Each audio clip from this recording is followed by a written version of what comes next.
Hi, I'm Peter Travers, and this is Popcorn, where we tell you what's going on at the movies. And one of the funny goings-on right now is the film Did You Hear About the Morgans, starring Hugh Grant and Sarah Jessica Parker. Hugh Grant will be with us in just a minute to tell us what funny really is. But first, let's take a look and see what Hugh is up to in Did You Hear About the Morgans? See that woman? See that woman? Guess what's in those bags? French bread? Guns. Big guns. Oh, Lord, she's coming. Oh, my God, it's Sarah Palin. Actually, the name's Emma Wheeler, but you can call me Deputy Wheeler. Oh, so... Oh. You say you're married? Oh, yeah. Just what you needed, huh? A couple more guns. I love them. Do you hunt, Meryl? Just for bargains. Actually, I'm a member of PETA. People for the Ethical Treatment of Animals. So am I. Except mine's people for eating tasty animals. Hugh Grant, we have a show. Welcome to it. Hello, Peter. So you have a movie called Did You Hear About the Morgans? Yes. Yes. For those benighted souls that haven't seen it yet, you and Sarah Jessica are an estranged couple. Yes, we're a very high-achieving... Manhattanites. Yeah. High-achieving Manhattanites, very urban, addicted to our Blackberries. She's in real estate, I'm a lawyer. We've had a marital hiccup. Basically, I've had a one-night stand with some other woman, and she's thrown me out. It's 3 months later at the beginning of the film, and I'm still trying to get her back. I love her. She loves me. She just can't quite get over this bump. And at that point, as I take her out for dinner one night to try and persuade her to mend things, we happen to witness a murder. We become very important witnesses. We're sent into the witness protection scheme in a tiny cowboy town in Wyoming. And you then get this fish out of water situation. These very urban New Yorkers in this tiny town trying to mend their marriage. Here you go. Sunny side eggs, sausage with bacon, home fries, homemade biscuits, and country gravy. Can I get you anything else? No, thanks. Just an angiogram. And it does kind of heal under the influence of country living. I couldn't help thinking while I was watching it of Notting Hill, and you in one of my favorite scenes in comedy, where you were at a press conference, a movie junket press conference representing Horse and Hound magazine for a space film. Right. I just was wondering whether you ever thought of having more horses in it. Well, we would have liked to, but it was difficult, obviously being set in space.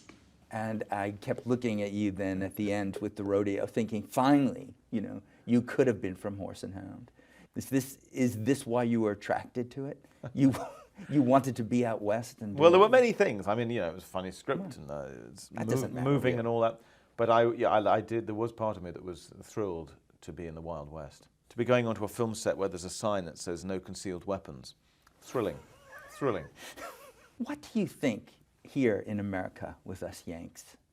We think a Hugh Grant, or who Hugh Grant is. Who do we think you are? God knows.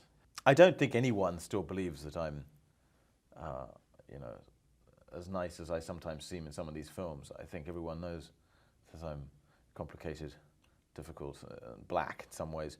Yeah, I don't know the answer to that. You would know better, Peter.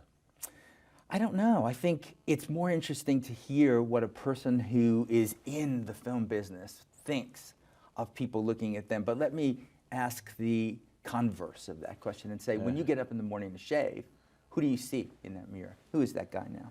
Oh, a grumpy, hungover, middle-aged man. So, I want to know now, what is a day? Can you take us through a typical day in the life of Hugh Grant when he's not working? Oh, not working. Not working. Oh, it's not good. It's not good. Why? Because you get up in the morning and you say what? Maybe I have a hangover. I like to eat my breakfast in the car. It's an unusual habit. I like to drive to Pret-a-Manger and buy a bacon, lettuce and tomato sandwich and a can of ginger beer, and I like to eat it in the car, parked by the side of the road, because it's nice and warm and cozy in my car, unlike my house. You've made that sterile and cold? Well, no one in Britain has really cracked central heating ever. And the same applies in my house. It's just not very welcoming. And I like the car. I like my red dashboard. I find it comforting, reassuring.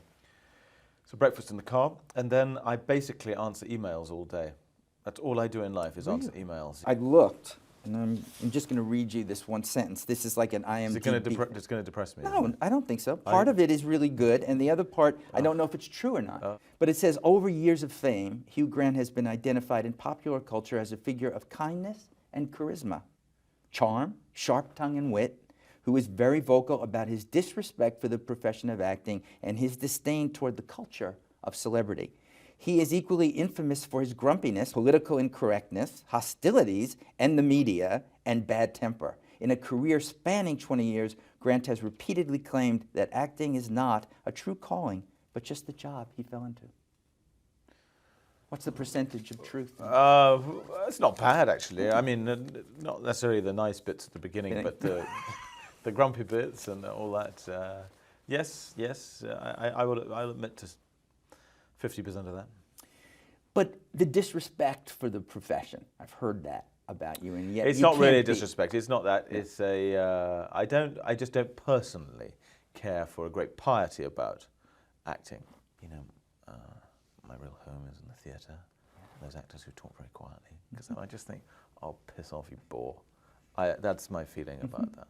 To me, acting is part of making an entertainment, which is a noble and difficult job.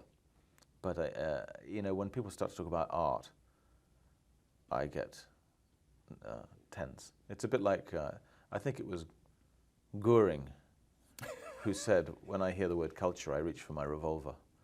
And I'm slightly with Goering on this. That one.